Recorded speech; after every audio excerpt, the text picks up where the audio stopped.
Hi, this is Marcus Pulis, and this is Aquarian Anarchy. Today I'm going to be talking about me. I'm going to be talking about my path and what I have done in my life to get me here, to put me into a place where I practice voluntary voodoo, where I practice a system of spirituality that is based also in not only spiritual thoughts, but in philosophies, mixing many things, and basically my history. At a later time, I'm going to actually do something on voluntary voodoo to give you an idea of what that means. But for now, I wanted to cover how I got here, how I'm doing the things that I'm doing, to kind of give you an idea of my path and why you might want to listen to some of the things that I talk about, my philosophy, and how you can learn from the things that I've learned without making the mistakes that I've made. My story is twofold, and you would think that there are two me's. One of them is a member of the freedom movement, a voluntarist, an anarchist, a libertarian, somebody who cares about the liberty of humanity.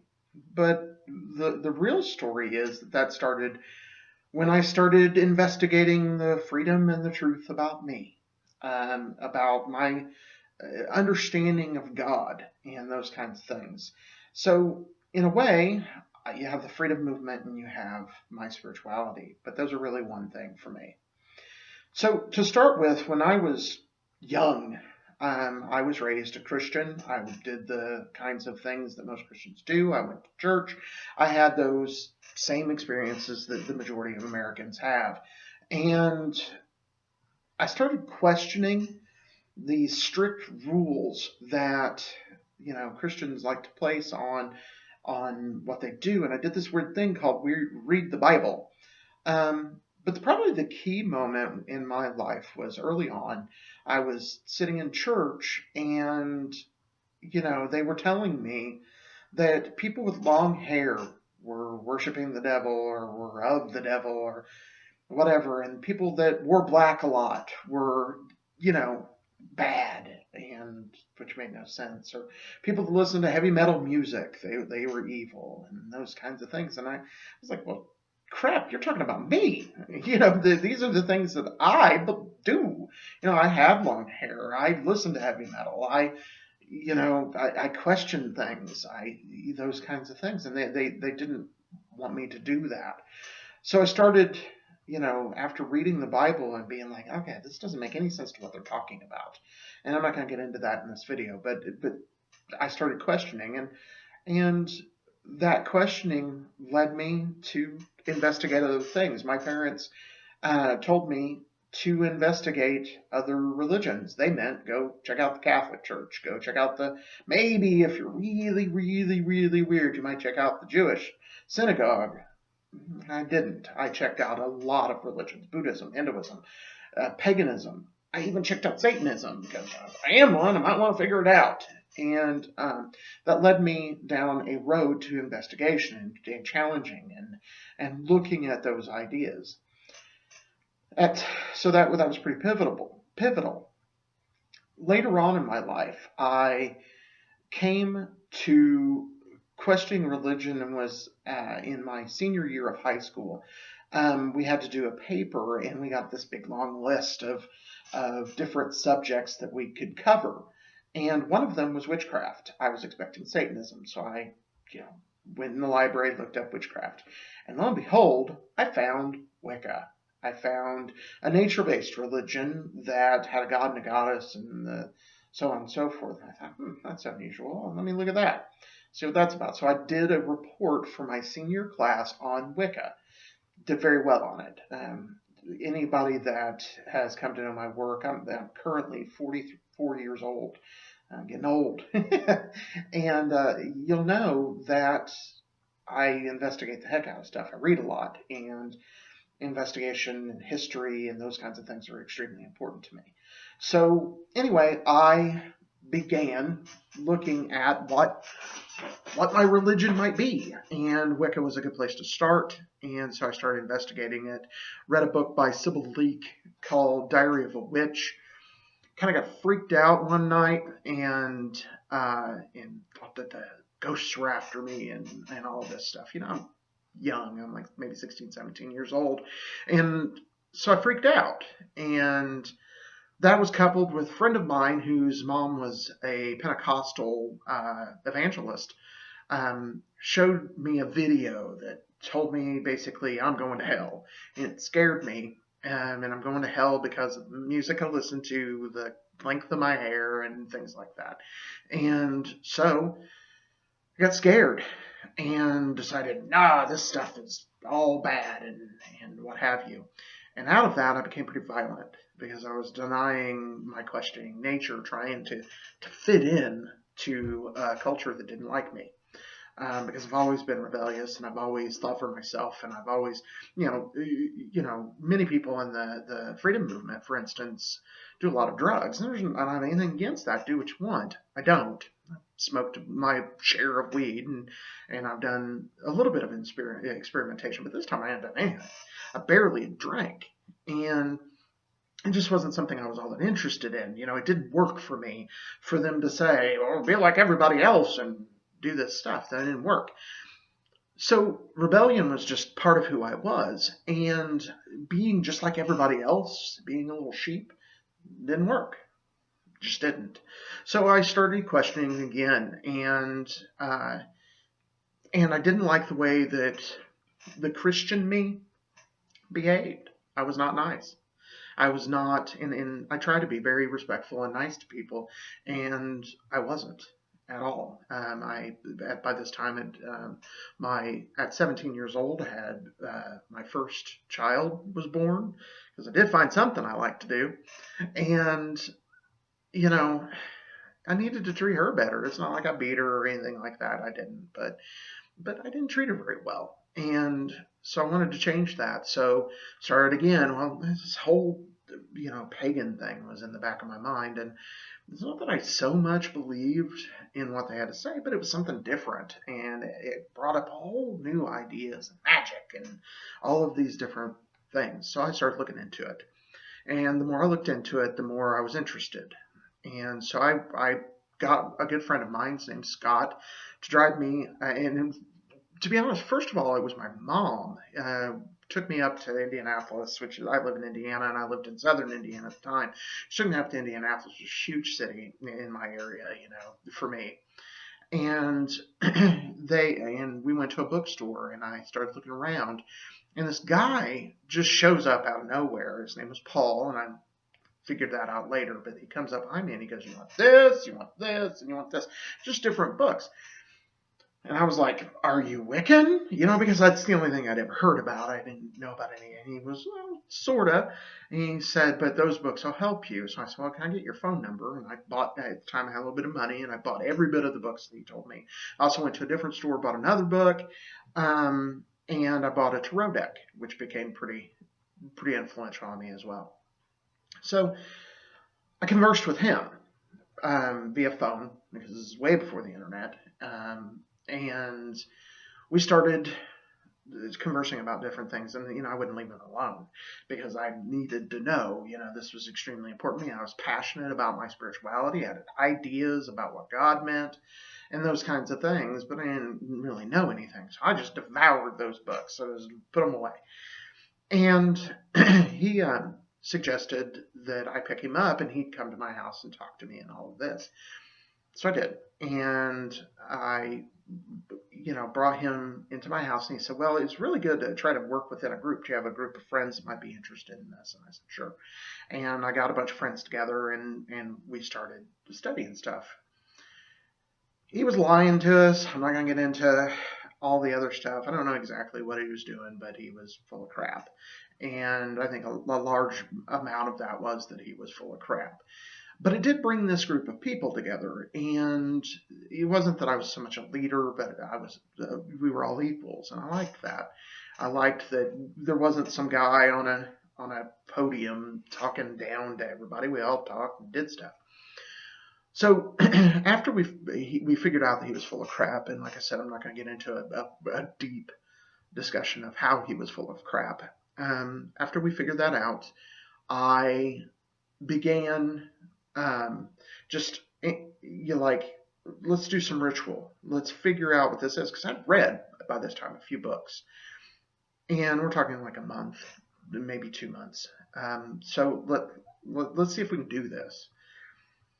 At the same time, politically, I was a flippin' communist. I absolutely bought into all the collective bullcrap, which didn't make any sense to what I was going through spiritually at all. None of that made any sense. But it was, I was, again, I'm not this, so I must be this.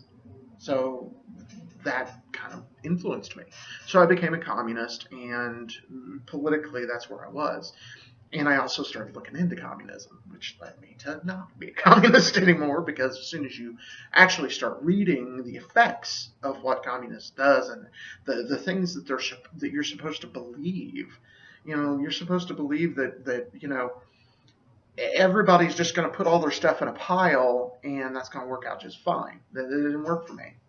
But at this time, I was putting that together, and so as we got together, me and several friends, we did a ritual.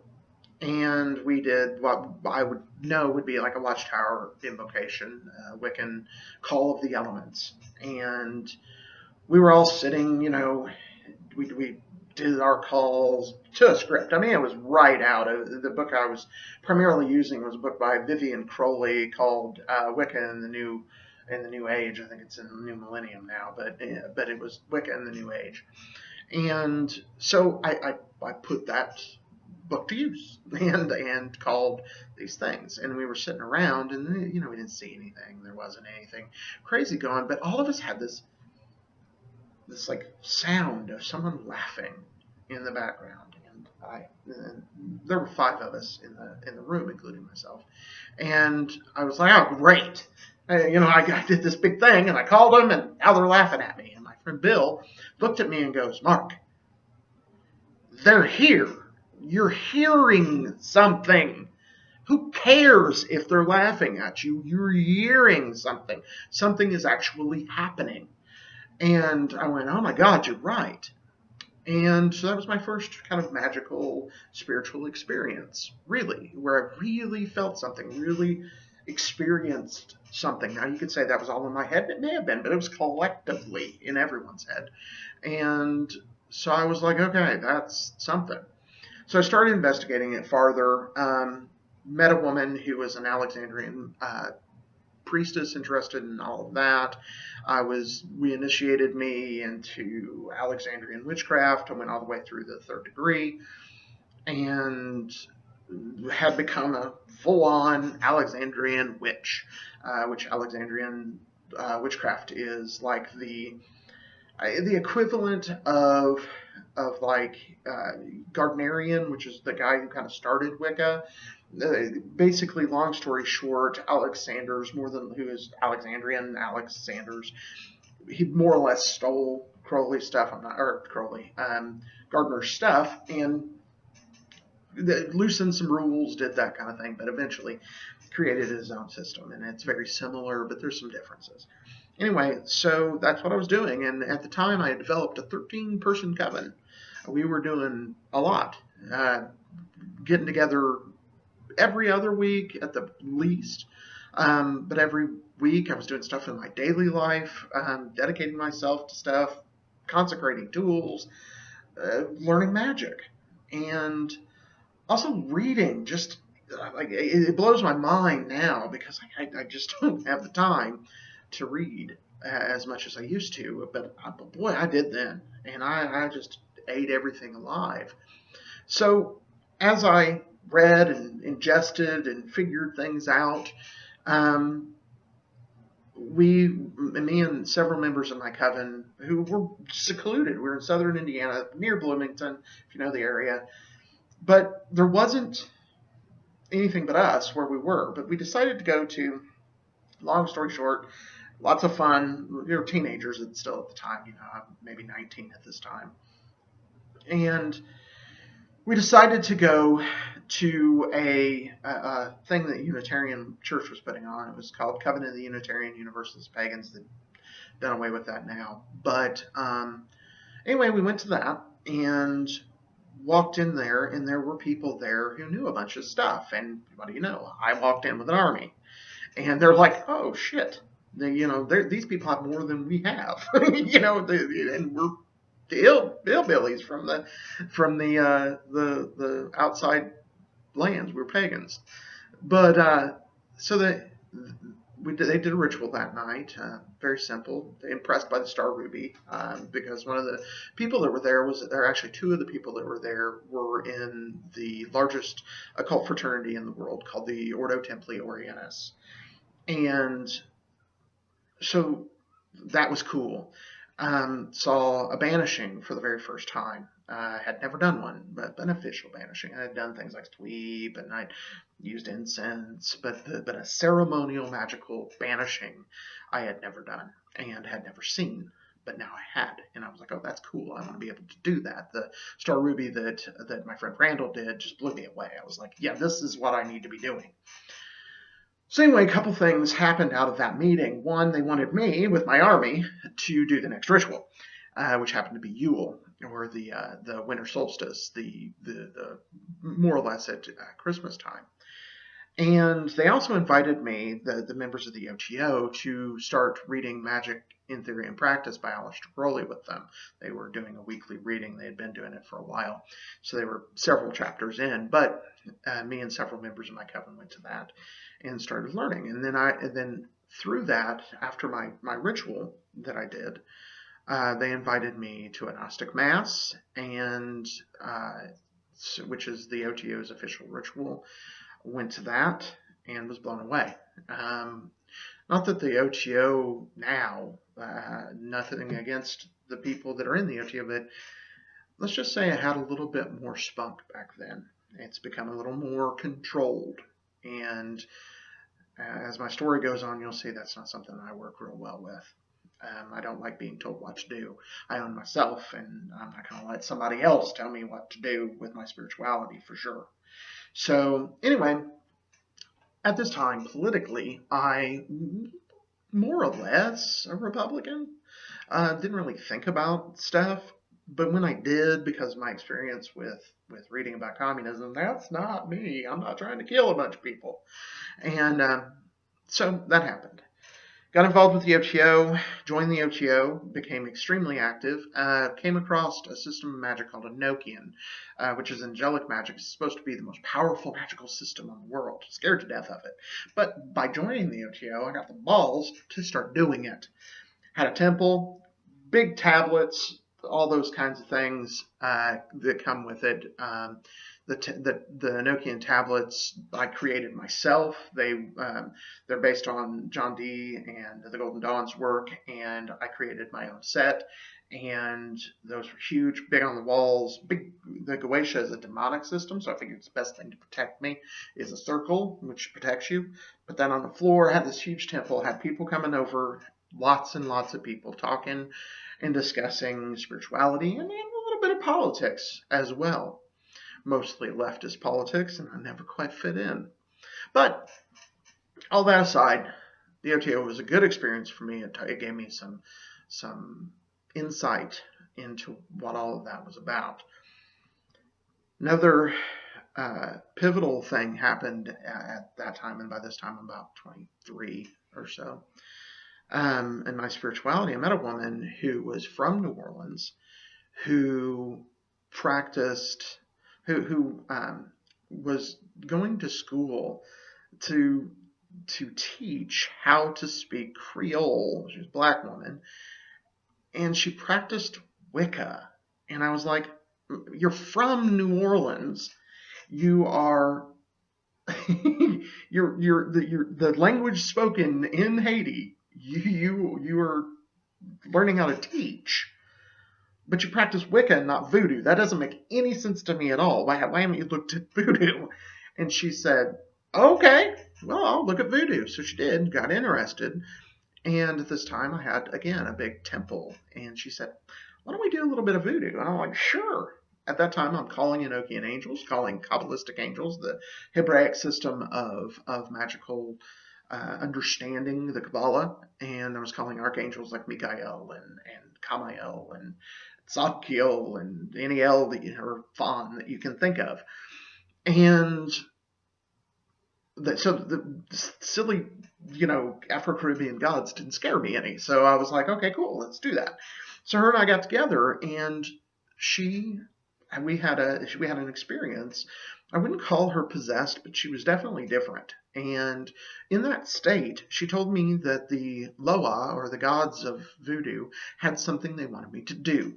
And I was like, okay, what do they want me to do? No answer. Met another guy who practiced Santeria. His name was Asante, great guy. And similar thing. He's telling me that the Orisha, which is the same thing as the Loa, but in Santeria, had something for me to do. And I'm like, come on, I'm ready. Let's do some stuff. I was getting really upset with the OTO at the time. They were becoming much more centralized, and I didn't want to do that. So as I experienced that, I kept pulling away from the OTO. I had a bunch of things going on in my life. The woman that I had 2 children by this time with it just wasn't working out. We were getting a divorce. She wasn't interested in the same things that I was interested in. And so I started looking into voodoo, and I started looking in because, a lot of these guys are supposed to, and I read some books. Nothing happened. Still doing Enochians, still doing Kabbalah.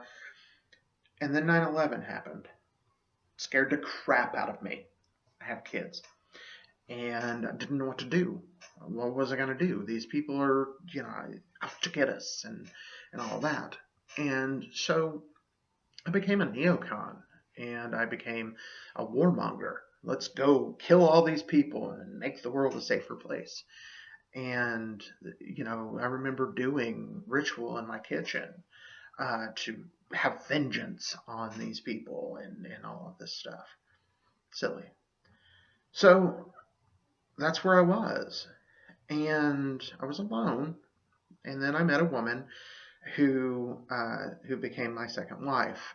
And I started trying to put together, again, a ritual practice beyond the OTO, because I was done with that and wanted something, tried to go back to my roots, tried to do witchcraft because, I can do that anywhere. And these Enochian angels and all this that I'm talking to are cool, and I've had some massive experiences with these things. I'm not going to try to convince you that they're real. I'm not going to try to tell you all of that, but I believe that they are. I have experienced things that say to me that archangels are real. I've talked to them. It is what it is. So anyway, me and this woman started doing our own thing. And there's and we kind of got a little coven going on again. And there's a musical piece by Rodney Orpheus called Sun God. And it is a modern interpretation of the voodoo Loa that's really good to dance to, at least a good portion of the different songs. So we thought, that'd be cool, do a little witchcraft, run around in circles and raise energy and do all that kind of stuff to this music. And as I'm doing that, so la la la, next thing I know, I'm laying on the floor, and there's a top hat on my head. I have sunglasses on because I had amassed a bunch of, remember, these gods were, wanting me to do something, so I bought some stuff. And nothing happened until this night. I was possessed by G'day, the god of death, who is also the god of dance and sex. Great guy. Really fun at parties, but scared the fuck out of me at the time. Because this was me losing my consciousness. This is me losing what the hell happened for the last hour. And he had possessed me. And he walked around the room. Completely different personality. G'day's funny. You say, it's death. Death in voodoo is vastly different. He's very funny. He tells jokes. He's crude. He's rude. And he teaches you how to live. My best friend right now is G'day, just to be clear. Love him. Absolutely adore him. He is an amazing spirit who is the most loving entity that you will ever talk about movies with. He is really, really fun. And but at that time, I didn't remember any of that. All I knew was that I was possessed, thrown on, and scared the hell out of everybody there. But he was funny, and he taught them stuff, and that began my experience as a trance medium. Every single time because we stopped doing the other stuff, we stopped calling some archangels. We didn't talk to these spirits, and it got possessed by a variety of different Afro-Caribbean spirits and talked. Shingo, the Santeria king god, was very influential and taught us a bunch.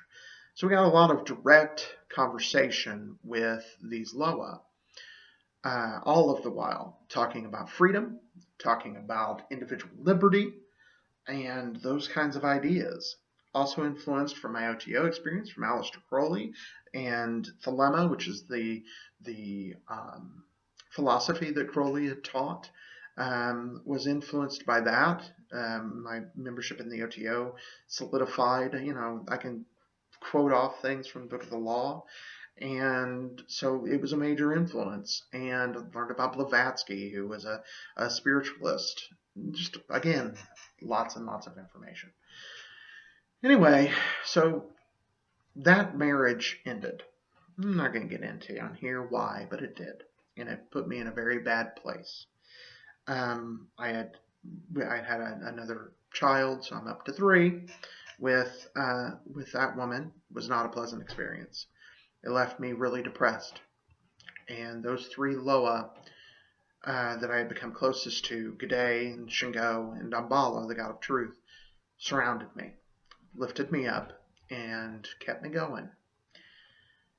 And so I continued to question stuff. I met someone who brought me to live in Indianapolis, a woman.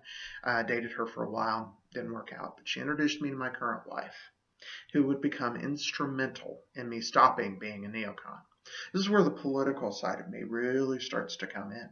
Because all of these freedom ideas, and we're not just talking about the law, we're talking about archangels, we're talking about Enochian angels, freedom, freedom, freedom, freedom, freedom, over and over and over again, just pounding me in the head with these ideas. So I get with my wife. Her name is Amber. She's an amazing woman.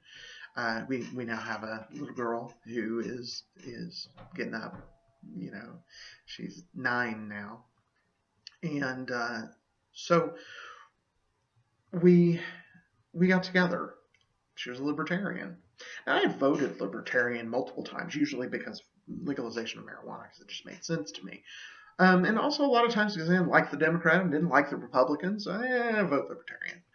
But no real solid, any real thing. I was a neocon. I believed war was the answer.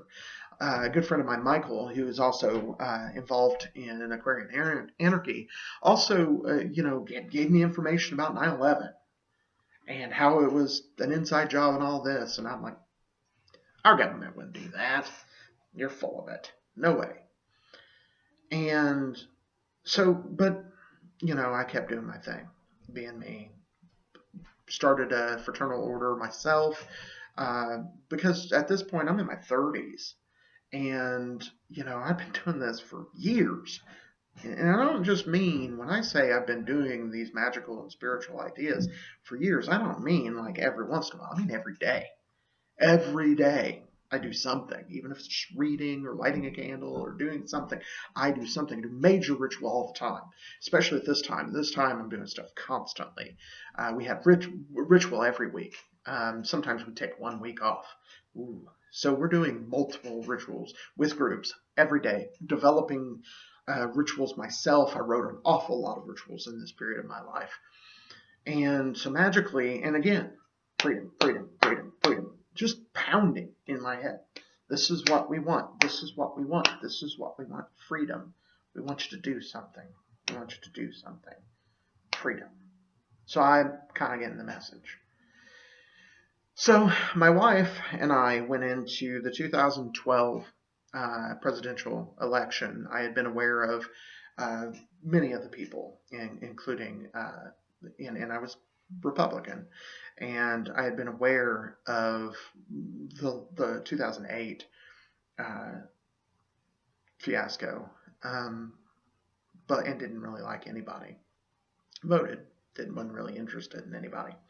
But my wife was a huge supporter of Ron Paul, was a supporter of Ron Paul back then, and I'm like, I love this dude talking about no war, peace, all that bullshit. I liked I'm looking at Michelle Bachmann, and I know, like, you practice magic, Mark, and this is Michelle Bachmann, batshit crazy about God and all that. So I don't really know how that worked, but it did to me at the time. And I started putting together stuff that Ron Paul was talking about because I was paying attention to what he had to say. And I was like, oh, shit. Okay, it makes sense on all these things. Oh, my God. He started making sense about war and peace and economics. I was right there with him. I started paying attention. And as I paid attention, and my wife kept talking to me, I became a libertarian. I voted for Ron Paul. He failed. I got out, got involved, because I don't do anything half-assed. I just don't. When I get involved in something, I get involved in something. So I went nuts for Ron Paul and got involved with the campaign here in Indiana for the grassroots campaign to get him elected. Tried to be a delegate, but I had been crazy in the last one and decided to try to vote for against Hillary twice, and voted for Barack Obama in the primary as a Democrat, even though I was a Republican, but I wanted to vote against Hillary twice because I thought it was funny. And so they disallowed me to be a delegate because I voted in the Democrat primary the election cycle before. So I couldn't do that, but she was, and we saw the corruption. I also became very good friends with the constitutional Republican who was running for Congress, who also lost. I helped her with her media, and all of that came around to my development closer and closer. Started reading stuff like Mises, Hayek, and those kinds of ideas. Started watching Adam versus the Man, which was huge for me. Loved Adam Kokesh. Thought that what he was talking about was the stuff. Just in his speech for Ron Paul, oh my God, that was one of the most moving things I had ever seen. And so I was becoming much and much more of an anarchist, and spiritually I was becoming much more of a deist because I was reading Thomas Paine, and I was reading, eventually I would go to read, Hobbes. I read, I read Voltaire. I read, every deist that you can imagine. I read Ethan Allen. I read, all of these different thinkers about God not really being the most powerful thing or most influential thing in the world, just being the thing that's out there. And so started going, okay, philosophically this makes sense, but how does that make sense with the experiences I've had? I've seen archangels with my eyes. I've felt. I'm not going to get into the depth of that, but I'm pretty certain that stuff exists. So how does that make sense with God? Well, what if God just kind of supplied some spiritual stuff and then took off? Didn't have anything to do with anything. Now let us do our own thing, decentralized. That started to make some sense, especially as my political views were moving farther and farther away from any kind of statist ideas. Putting all of that aside. So that came about over a long period of time. Went to school, got a degree in funeral service, me and G'day, hanging out. And long story short, not to get into my physical life, my life got better. Continued to do primarily Loa stuff. My wife and I worked heavily with Enochian for some time. But primarily voodoo. Became a hell of a drummer. Started beating on drums all the time and finding my spirituality in that. And so then the election that would eventually culminate in President Donald Trump started off with me supporting Rand Paul. And I thought he was the best one out there. I had voted for Gary Johnson when Ron Paul lost. Didn't really like Gary Johnson, but Rand's all right, and I can get behind. At least it's better than what we're looking at, right? Because I'm pretty anarchist at this time. I'd call myself a minarchist, but barely. And so when Rand failed and failed miserably to Donald Trump, and I'm looking at Donald Trump and Hillary Clinton, I wanted nothing to do with all of that crap. I was like, this is all bullshit. And I wound up voting for Gary Johnson, but the entire reason I voted for Gary Johnson was because Gary had the name Johnson. I lived in a Republican district, and I thought it'd be hilarious to walk in and say I waved my Johnson around. so it more or less was a joke, and I agreed with some of the things the Libertarian Party was talking about. So I was like, okay, I'll just vote for the party, and put my vote in for Gary Johnson. So shortly after that happened, I was like, forget all this. I'm done with voting. Many of the people that are going to watch this, if anyone watches this, are going to be on the same page as I am. Voting is mostly meaningless. I don't have any idea. I've deeply gotten into law. I can make arguments to why I shouldn't vote, all of that. So I'm like, fuck this. I don't want anything to do with voting or politics or any of that crap. It's all bullshit. I'm done. I literally looked at my wife and said, you know what? I'm done. I'm not voting unless somebody like, I don't know, Adam Kokesh runs for president.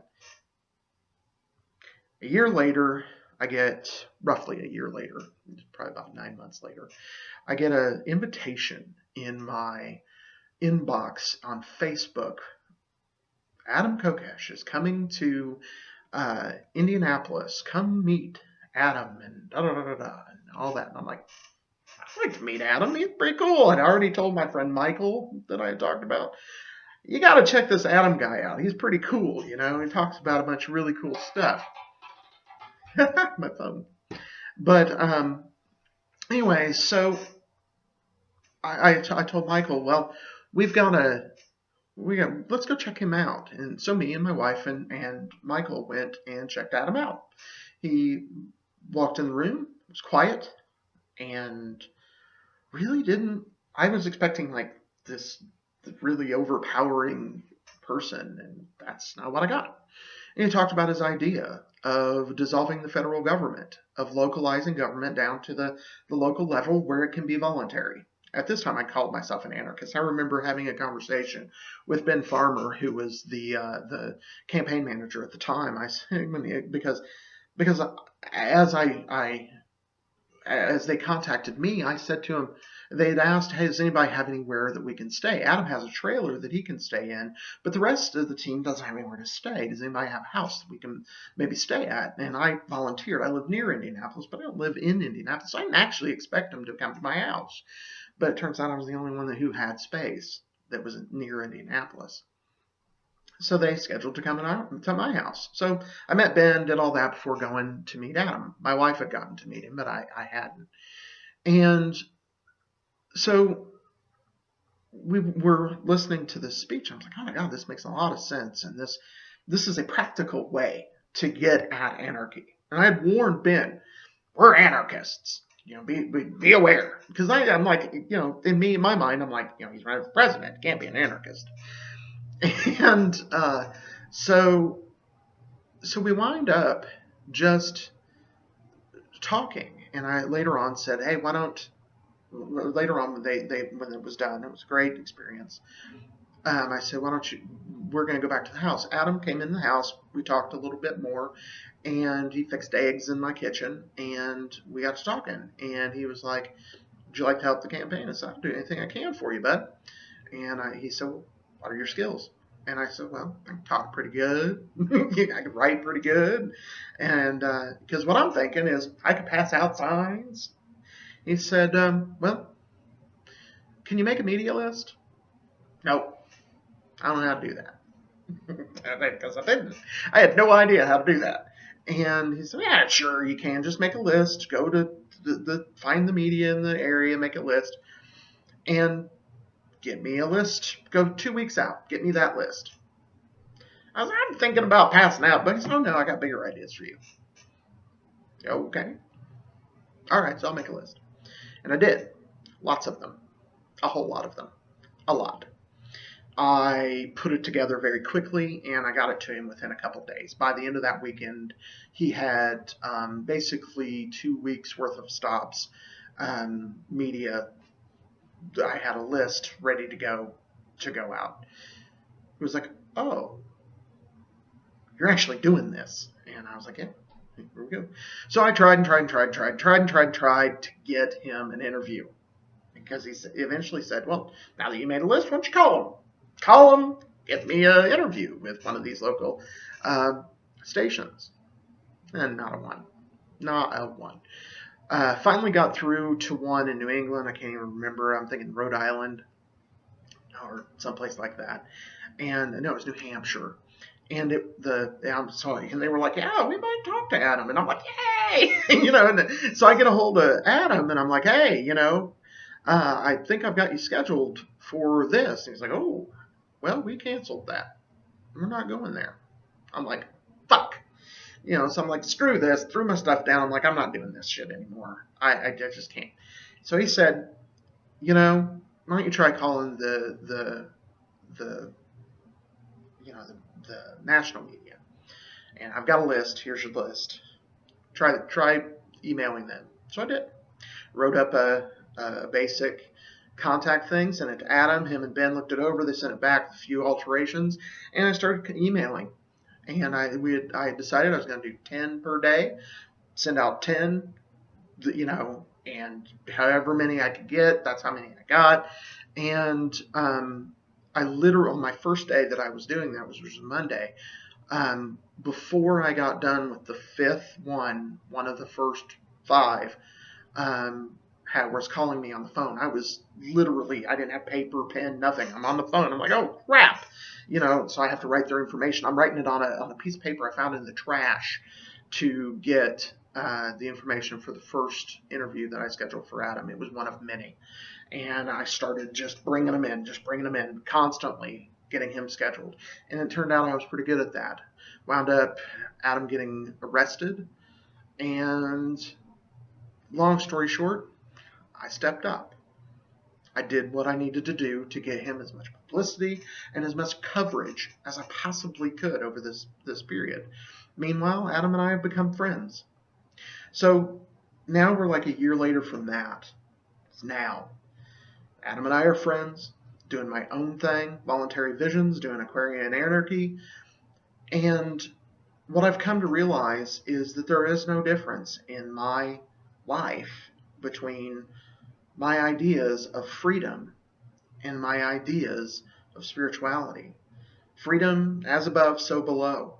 There is no rulers in heaven. There are no masters in heaven. If you are a slave to something in heaven, you are a slave to something here.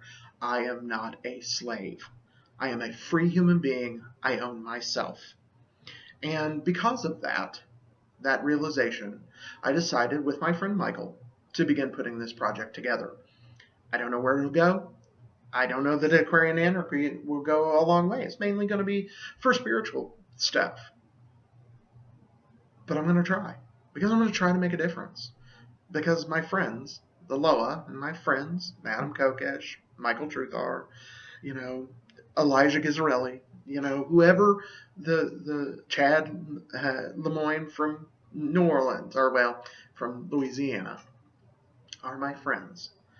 But also, G'day, Shingo, Dambala, Urzuli, they've told me, or frankly, Mikael, Gabriel, Azrael, have told me, teach freedom.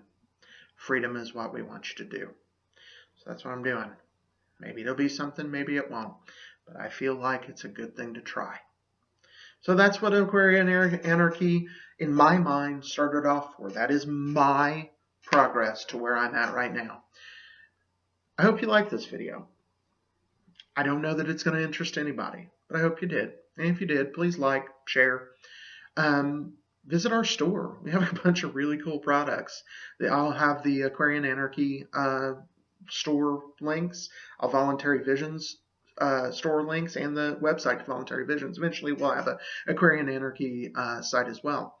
We have a lot of cool products. If you're coming at this from a spiritual perspective, look at it. I got Wiccan products, I got ceremonial products, got voodoo products, a lot of stuff.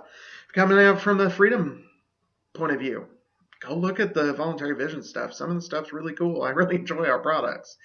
And because I work with Adam and we're friends, I carry the Freedom Line stuff too. Going to be soon carrying the Adam versus the Man stuff.